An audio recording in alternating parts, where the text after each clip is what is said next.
একদিন এক মেয়ে অসাবধানতায় এক ছোট ভুল করে ফেলে, আর তাতেই তার দুষ্ট বোন রেগে গিয়ে তাকে ঠেলে ফেলে দেয় গভীর সমুদ্রে। ঠিক যখন সে ভেবেছিল তার জীবন শেষ, তখনই এক সুবর্ণ রঙের ড্রাগন বেরিয়ে এসে তাকে বাঁচায়। ড্রাগনটি মুহূর্তে রূপ নেয় এক সুদর্শন যুবকে এবং তাকে তুলে নিয়ে যায় রাজকীয় ড্রাগন প্রাসাদে। সেখানে সে মেয়েটির গায়ে লাল রঙের বিয়ের পোশাক পরিয়ে বলে, তুমি আমার বধূ। কিছু না বুঝে তারা বিয়ে করে ফেলে, কিন্তু জ্ঞান ফেরার পর মেয়েটি ভয় পেয়ে যায়। ভাবতে থাকে যদি কেউ জানে সে ড্রাগনের সঙ্গে সম্পর্ক করেছে তবে সবাই তাকে দোষী ভাববে। তাই সুযোগ বুঝে সে পালিয়ে যায়, কিন্তু এক পাটি সূচিকর্ম করা জুতো ফেলে যায়। এদিকে ড্রাগনরাজ স্বর্গের রাজ্যাভিষেকের জন্য ফিরে যায়। দেবরাজ ও দেবমাতা খবর পান যে তাদের ছেলে মানব জগতে বিয়ে করেছে এবং খুব খুশি হন। তারা সেই হারানো বধূকে খুঁজতে পৃথিবীতে নেমে আসেন, হাতে সেই জুতো নিয়ে।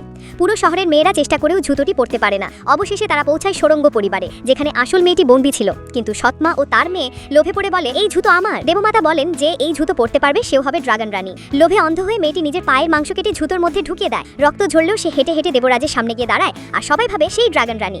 ঠিক তখনই আসল মেয়েটি ছুটে এসে বলে, ওটা আমার জুতো। কিন্তু দেবরাজ রেগে গিয়ে আঘাত করে আদেশ দেন, তাকে স্বর্গে নিয়ে যাও। অন্যদিকে সৎমার মেয়ে সত্যিকারের ড্রাগন রানীকে মেরে ফেলতে যায়। সে এক আঘাতে তাকে রক্তাক্ত করে ফেলে, কিন্তু হঠাৎ মেয়েটির পেট থেকে সোনালি আলো বেরিয়ে সে ঢাল তৈরি করে। এই ছিল অনাগত ড্রাগন শিশুর সুরক্ষা শক্তি। সে হাঁটু গেড়ে কেঁদে অনুরোধ করে, আমার শিশুটিকে বাঁচিয়ে দিন। ঠিক তখনই স্বর্গের এক দেবতা সব দেখে ড্রাগন রাজকে খবর দেন, আপনার আসল স্ত্রী বন্দী এবং সে আপনার সন্তানকে ধারণ করেছে। ড্রাগন রাজ তখন বুঝতে পারে তার প্রকৃত স্ত্রীকে মিথ্যে অভিযোগে বন্দী করা হয়েছে। সে চোখ বন্ধ করে জাদু দিয়ে দেখে তার স্ত্রী ও অনাগত সন্তান বিপদে আছে। ড্রাগন রাজ ক্রোধে স্বর্গ কাঁপিয়ে তোলেন, দেবসেনা পাঠান স্ত্রীকে বাঁচাতে। কিন্তু তখনই সৎমা আর মেয়ের শিশুটিকে হাতে নিয়ে বলে, নিচে ঝাঁপ দাও, না হলে তোমার সন্তানকে ধ্বংস করব। মেয়েটি চোখ বন্ধ করে বলে, সন্তান, মা তোমায় ভালোবাসে। এরপর সে লাফিয়ে পড়ে গভীর অতল গহ্বরে।